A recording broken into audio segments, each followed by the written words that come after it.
Hi friends, welcome to my channel. ನೋಡಿ, ಈಗೇನು GPT ನೇಮಕ ಆಗಿದ್ದಾರೆ. ಸೊ ಅವರ ಒಂದು ವೇತನವನ್ನು ಮಾಡಲು ಪ್ರಕ್ರಿಯೆಗಳು ನಡೀತಾ ಇವೆ. ಈಗಾಗಲೇ ಎಲ್ಲ ಒಂದು 3-4 ಜಿಲ್ಲೆಗಳಲ್ಲಿ ವೇತನ ಕೂಡ ಆಗಿದೆ.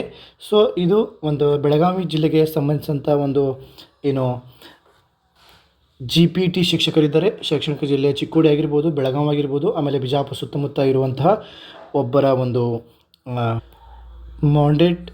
ಮಾಂಡೇಟರಿ ಫಾರ್ಮ್ ಫಾರ್ ಇ ಪೇಮೆಂಟ್ ಬಗ್ಗೆ ಒಂದು ಮಾಹಿತಿ ಇದೆ. ನೋಡಿ, ಆಲ್ರೆಡಿ ಕೆಲಸ ನಡೀತಾ ಇದೆ. ಇನ್ನು ಒಂದು ಆಲ್ಮೋಸ್ಟ್ 1 to 3 ವೀಕ್ಸಲ್ಲಿ ಆಲ್ಮೋಸ್ಟ್ ಈ ಒಂದು 3-4 ಡಿಸ್ಟಿಕ್ಗಳ ಒಂದು ಪೇಮೆಂಟ್ಗಳು ಆಗುವ ಸಾಧ್ಯತೆಗಳು ಇವೆ. ನೋಡಿ ಫ್ರೆಂಡ್ಸ್, ಯಾವ ರೀತಿ ಇರುತ್ತೆ ಅಂತಂದ್ರೆ ನೋಡಿ, ಫಸ್ಟಿಗೆ ಇನ್ವೆಸ್ಟರ್ ಅವ್ರ ಕಸ್ಟಮರ್ ನೇಮ್, ಇಲ್ಲಿ ನಿಮ್ಮ ನೇಮ್ ಇರುತ್ತೆ.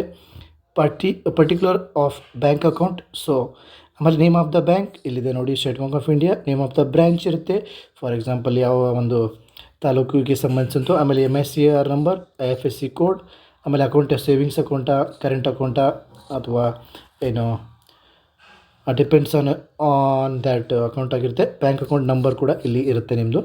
ಆಮೇಲೆ ಸೊ ಇಲ್ಲಿ ವೆರಿಫಿಕೇಷನ್ ಬಗ್ಗೆ ಮಾಹಿತಿ ಕೊಟ್ಟಿದ್ದಾರೆ. ಅಡ್ರೆಸ್ ಆಫ್ ದ ಕಸ್ಟಮರು ಇಲ್ಲಿ ಅತನಿ ಅಂತ ಇದೆ. ಈಗ ಅತನಿಗೆ ಸಂಬಂಧಿಸಿದಂಥ ಒಂದು ಕಸ್ಟಮರ್ದು. ಆಮೇಲೆ ಪಿನ್ ಕೋಡ್ ನಂಬರ್, ಇಲ್ಲಿ ಪಿನ್ ಕೋಡನ್ನು ನಾನು ಬೇಕಂತ ಇದನ್ನು ಪ್ರೈವಸಿಗೋಸ್ಕರ ಹೈಡ್ ಮಾಡಿದ್ದೀನಿ. ಆಮೇಲೆ ಇಮೇಲ್ ID ನಾಟ್ ಅಪ್ಲಿಕೇಬಲ್ ಅಂತ ಕೊಟ್ಟಿದ್ದಾರೆ. ಮುಂದೆ ಅದು ಅಪ್ಡೇಟ್ ಮಾಡ್ಕೋಬೋದು ನೀವು. ಟೆಲಿಫೋನ್ ನಂಬರ್ ಆಫ್ ಕಸ್ಟಮರ್, ಅವ್ರ ನಂಬರು ಇಲ್ಲಿ ಕೊಟ್ಟಿಲ್ಲ ಅವರು.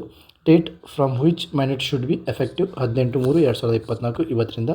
ಸೊ ಡೇಟಿನ ಕೂಡ ಇಲ್ಲಿದೆ. ಸಿಗ್ನೇಚರ್ ಡಿಡಿಯೋ ಇದರ ಪ್ರಿಂಟ್ಔಟ್ ತೆಗೆದು ಮುಂದಿನ ಒಂದು ಪ್ರಕ್ರಿಯೆಗಳನ್ನು ಮಾಡ್ತಾರೆ ಫ್ರೆಂಡ್ಸ್.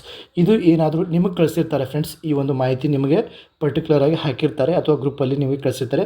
ಆವಾಗ ನೀವು ಇದನ್ನು ಹೆಸರು, ಸ್ಪೆಲ್ಲಿಂಗು ಮತ್ತು account number, MICR number, IFSC ಕೋಡು ಸರಿಯಾಗಿ ನೋಡಿಕೊಂಡು ನೀವು ಓಕೆ ಅಂತ ಅವರಿಗೆ ಕಳಿಸ್ಬೇಕಾಗಿತ್ತು. ಇಲ್ಲಾಂದರೆ ಇದನ್ನು ಚೇಂಜ್ ಮಾಡ್ಕೋತಾರೆ, ಅವರು ಎಡಿಟ್ ಮಾಡಿಕೊಂಡು ಬದಲಾವಣೆ ಮಾಡ್ಕೋತಾರೆ. ಇಲ್ಲಾಂದರೆ ಬೇರೆ ಒಂದು ಅಕೌಂಟಿಗೆ ಹೋಗುವ ಸಾಧ್ಯತೆಗಳು ಇರುತ್ತವೆ ಫ್ರೆಂಡ್ಸ್. ಇದನ್ನು 2 ಟೈಮ್ಸ್ ನೀವು ವೆರಿಫಿಕೇಷನ್ ಮಾಡಿ ನಿಮ್ಮ ಮಾಹಿತಿಯನ್ನು ನೋಡಿಕೊಂಡು ಅವರಿಗೆ ತಪ್ಪಾಗಿದ್ದರೆ ತಿದ್ದಲು ಹೇಳಬೇಕು, ಸರಿಯಾಗಿದ್ದರೆ ಓಕೆ ಅಂತ ಹೇಳಬೇಕು. ಮತ್ತೇನಾದರೂ ಮಾಹಿತಿ ಬೇಕಾದರೆ ಚಾನಲ್ನ ಸಬ್ಸ್ಕ್ರೈಬ್ ಮಾಡಿ, ಕಮೆಂಟ್ ಬಾಕ್ಸಲ್ಲಿ ಕಮೆಂಟ್ ಮಾಡಿ, ಅಲ್ಲಿ ಉತ್ತರ ಕೊಡ್ತೀನಿ ಅಥವಾ ಒಂದು ವಿಡಿಯೋ ಮಾಡಿ ಹಾಕ್ತೀನಿ ಅಂತ ಹೇಳ್ತಾ, all the best friends. Have a great year.